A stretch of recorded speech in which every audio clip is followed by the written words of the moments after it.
अगर 50 ऑब्जेक्टिव अगर हम जो पढ़ाए वो अगर नहीं लड़ेगा तो आपको तो पूरा फीस वापस कर दिया जाएगा। लगभग 100% रिजल्ट रहता है सर। उतना में मुश्किल से 1-2 बच्चा नसीब खराब हो जाता है, वही फेल हो जाता है, तो क्या मानेंगे उसको। कोई बच्चा अगर 8 से ही अपने पास पढ़ रहा है तो हम 8वां से ही मैथ पे ध्यान देते हैं। आप देखिए ना, पिछले ईयर में भी लगभग अपने संस्थान से लगभग 450 प्लस चला ही जाता है और टॉपर कितना पे बनता है, 476 पे 10वां स्थान आ जाता है। तो अगर 15 अंक का अंतर रहता है, लगभग 20-25 अंक, तो निश्चित रूप से आने वाले टाइम में अपने कोचिंग का एक न एक बच्चा जरूर ऐसा निकलेगा जो बिहार में टॉपर बनेगा। मैट्रिक का एग्जाम सामने है, ऐसे में तमाम मैट्रिक के कोचिंग संस्थान अपने बच्चों को तरह तरह के टिप्स देने में लगे हुए हैं। अभी हम पहुंचे हैं मां सरस्वती कोचिंग सेंटर, जो कि विघ्नेश जी के द्वारा संचालित है, कई सालों से संचालित है और बेहतर रिजल्ट देते हुए अब तक आए हैं। उनके अगर आंकड़ों की बात करें, पिछले बार भी बीएन पे आप लोग को देखने के लिए मिला होगा कि उनके 1% भी बच्चे नहीं थे जो फेल हुए थे, मतलब कि 99 प्लस उनका रिजल्ट रहा था। जो भी बच्चे आ रहे थे उनका अच्छा रिजल्ट हुआ था, इसमें 60% तो फर्स्ट डिवीजन थे। तो अभी हम विघ्नेश जी के पास पहुंचे, उनके कोचिंग के बारे में जानकारी भी लेते हैं। बच्चों की संख्या, तादाद बहुत ज्यादा है इस बार क्या है, और खास करके इस वीडियो के माध्यम से हम ये दिखाना चाहेंगे कि मैट्रिक की तैयारियां किस तरह से करनी चाहिए, क्या सावधानियां बरतनी चाहिए उन छात्रों को जो अभी मैट्रिक की परीक्षा देने वाले हैं। तो अनुभवी है विघ्नेश सर से जानते हैं, उनके क्लासेस में चलते हैं, देखते हैं किस तरह से ये पढ़ाते हैं। अभी हमारे साथ मां सरस्वती कोचिंग सेंटर के विघ्नेश जी है, जो कि इनका कोचिंग संस्थान इससे पहले एनसी कॉलेज के दक्षिण कहा जा सकता था, अब थोड़ा और दक्षिण कह सकते हैं। ये कटैया मोड़ से थोड़ा पहले है। तो ये कोचिंग संस्थान में जब अभी हम पहुंचे हैं, पिछली बार भी इनका वीडियो बना था जब मैट्रिक रिजल्ट आया था आपका। इस बार जो पहुंचे, देखने से लग रहा है कि छोटा मोटा हाई स्कूल है।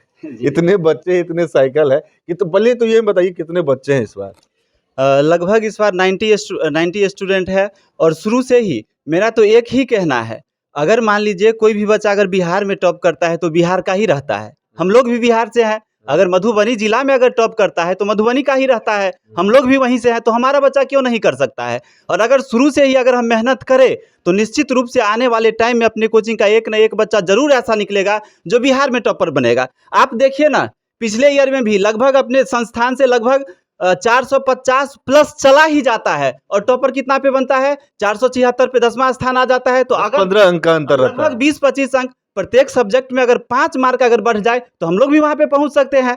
तो इसी सोच के साथ हम मेहनत कर रहे हैं। अभी तक आपकी कोचिंग संस्थान में मैट्रिक का जो रिजल्ट आया है हाल फिलहाल के कुछ वर्षों का, सबसे हाईएस्ट अब तक गेनर कौन रहे हैं और कितना नंबर? लगभग 450 यानी कि 444 आया है ऋचा कुमारी जी। इस बार है किसको रिकॉर्ड को ब्रेक किया जाएगा? जी निश्चित, बहुत सारे ऐसे बच्चे हैं जो जिसके सपना है जो कम से कम उससे हमको प्लस करना है, और हम तो यही मकसद लेकर के चलते हैं शुरू से ही, जो अच्छा से पढ़ाई करे, राइटिंग पे थोड़ा ध्यान दे, तो निश्चित रूप से रिजल्ट बेहतर तो होना ही है।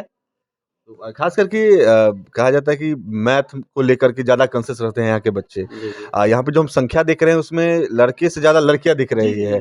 जिसमें सब्जेक्ट वाइज क्या, कौन सा विषय पर ज्यादा आप लोग को फोकस करना पड़ता है? सर अगर देखा जाए तो बहुत सारा ऐसा रहता है जो बच्चे को माइंड में निगेटिव बात डाल दिया जाता है।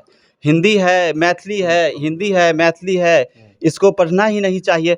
जबकि मैं आपको बता दूं, अगर हिंदी और मैथिली को अच्छा से पढ़ा जाए तो बढ़िया अंक प्राप्त किया जा सकता है। जहां तक मैथ का सवाल है, कोई बच्चा अगर 8 से ही अपने पास पढ़ रहा है तो हम 8वां से ही मैथ पे ध्यान देते हैं, लेकिन हिंदी मैथिली पे उतना हम ध्यान दे नहीं पाते हैं। इसीलिए बच्चों को हम सजेशन देना चाहेंगे जो थोड़ा हिंदी मैथिली पर भी ध्यान दीजिए, और जो भी निगेटिव बात बोलता है उसको इग्नोर कीजिए। हिंदी मैथिली पे बच्चे अब खुद प्रिपेयर करते हैं या फिर कोचिंग? नहीं सर, करवाते हैं। जैसे अभी एग्जाम का टाइम हो तो डेली हम लास्ट टाइम आधा घंटा या तो हिंदी चलेगा या तो मैथिली चलेगा, और राइटिंग स्किल भी पर भी हम काम करते हैं। अब तक जो आपका रिजल्ट आया है पिछले वर्षों का, उसमें पासिंग परसेंटेज क्या है? मतलब अगर आपके पास जो भी बच्चे रहते हैं 95-90 के आसपास आपके बच्चे रहते हैं, उसमें डिवीजन के बारे में या फेल कहाँ करा? डिवीजन तो सब बता देते हैं कि मेरे बच्चे इतने फर्स्ट हुए, इतने सेकंड, इतने थर्ड। आपके बच्चे कितने फेल हुए थे?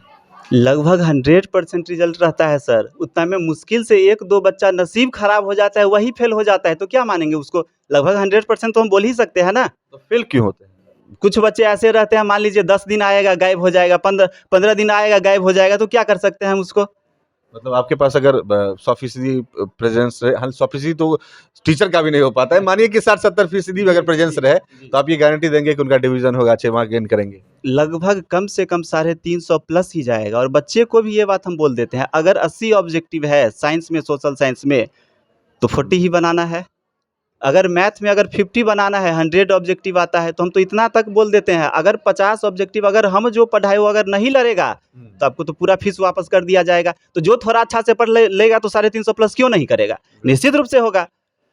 तो अभी जैसे कि अब आप कोचिंग में घुसे हैं, तो पहला आपका जो छोटा सा कार्यालय है उसमें हम गए थे, वहाँ पे एक बुक देखे हैं आपने, खुद से प्रिंट करवाई है शायद, और जो भी गेसेस क्वेश्चन वगैरह है सारा कुछ ऑब्जेक्टिव बहुत बेहतर लगा है। तो उसकी प्लानिंग क्या है, उससे क्या रिजल्ट मिल पा रहा है? सर पहले शुरू में जब हमें स्टार्ट किए थे 2017 में कोचिंग, तो हम देखते थे लास्ट टाइम में जाकर जब बच्चे का फेयर चेक करते थे तो मैथ का फार्मूला पूछते थे, फार्मूला उन लोगों के पास नहीं रहता था। तो हमारे माइंड में वहीं से आया, जो अगर हम बुक के तौर पे अगर हम बनवा लें तो सबके पास रहेगा और रिवीजन कराने में भी अच्छा रहेगा, यही सोच करके हम बुक बनवा लिए हैं।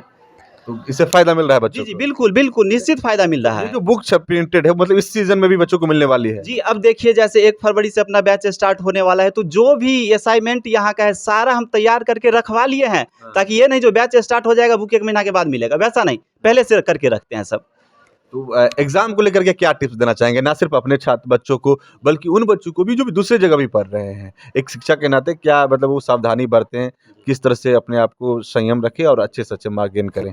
बहुत कम समय बचा है। जी, बहुत कम समय बचा है अभी, तो हम सभी बच्चे को यही सजेशन देना चाहेंगे, जो सावधानीपूर्वक रिवीजन अच्छा से करते रहिए और राइटिंग पे ध्यान दीजिए और लिखने का प्रयास कीजिए, लिखने का आदत डालिए, चूँकि एग्ज़ाम में जब आएगा तो जाएगा तो वहाँ पे तो सुनाना तो है नहीं, लिखना ही पड़ेगा, राइटिंग ही चेक करेगा। अब एक बात बताइए ना, बहुत बच्चा जाता है कॉपी में लिख करके आता है और इस टाइप का राइटिंग हो जाता है, टीचर को लगता रहता है अरे ये तो चोरी करके लिख लिया है। बहुत बच्चा ऐसा रहता है, इतना अच्छा लिख देता है, अगर बीच में अगर गलती भी हो जाएगा तो टीचर सोचेगा नहीं इसको मिस्टेक हो गया, इसको आता होगा, और नंबर दे दिया जाता है। इसलिए हम बच्चे को बोलते हैं राइटिंग पे ध्यान दो। जी। तो अभी एक चीज़ और जानना चाहेंगे कि इतने बच्चे हैं, बहुत लग रहा है कि हाई स्कूल कॉलेज वाली फीलिंग आ रही है। हम लोग की भी कॉलेज स्कूल जब हम लोग थे तो ऐसी प्रदेश देखने के लिए मिलती थी। खास करके जो बच्चे, ये ज़रूरी तो नहीं होता होगा कि सब बच्चे फीस देते ही होंगे, सब बच्चे समर्थवान होते ही होंगे या आर्थिक रूप से संपन्न होंगे। कुछ बच्चे ऐसे भी आते होंगे आपके पास जिनकी आर्थिक क्षमता बहुत बेहतर नहीं है, पिताजी बहुत कुछ नहीं कर पा रहे हैं। उन बच्चों के लिए क्या कुछ बेनिफिट्स वगैरह या कुछ राहत देते हैं? जी, जी, बिल्कुल, बिल्कुल। अगर उस टाइप का बच्चा रहता है और अगर वो पढ़ना चाहता है, तो निश्चित रूप से वैसे बच्चे को बोल दिया जाता है, आप मन लगा करके पढ़ो, फीस का चिंता मत करो, केवल पढ़ो, डेली आओ कोचिंग, फीस के लिए कोई बात नहीं। लेकिन हमको लगना चाहिए जो रियली में इसके पास कमी है तब, नहीं तो बहुत बच्चे को देखते हैं, घर से फीस उठा लेता है और पता चलता है मोबाइल खरीद करके यूज़ कर रहा है, तो वैसे बच्चे को क्या करेंगे?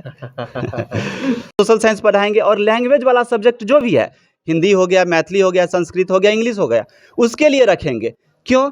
क्योंकि अभी जैसे बीपीएससी के अंतर्गत बहुत सारे टीचर बहाली हुए हैं और स्कूल में पढ़ाई भी होता है। अब आप एक बात बताइए, अगर आप दिल्ली में जा कर के देखिएगा तो वहाँ पे सरकारी स्कूल में इंग्लिश मीडियम भी पढ़ाई चलता है, हिंदी मीडियम भी पढ़ाई चलता है, फिर भी वहाँ का बच्चा कोचिंग लेता है और अच्छा रिजल्ट आता है।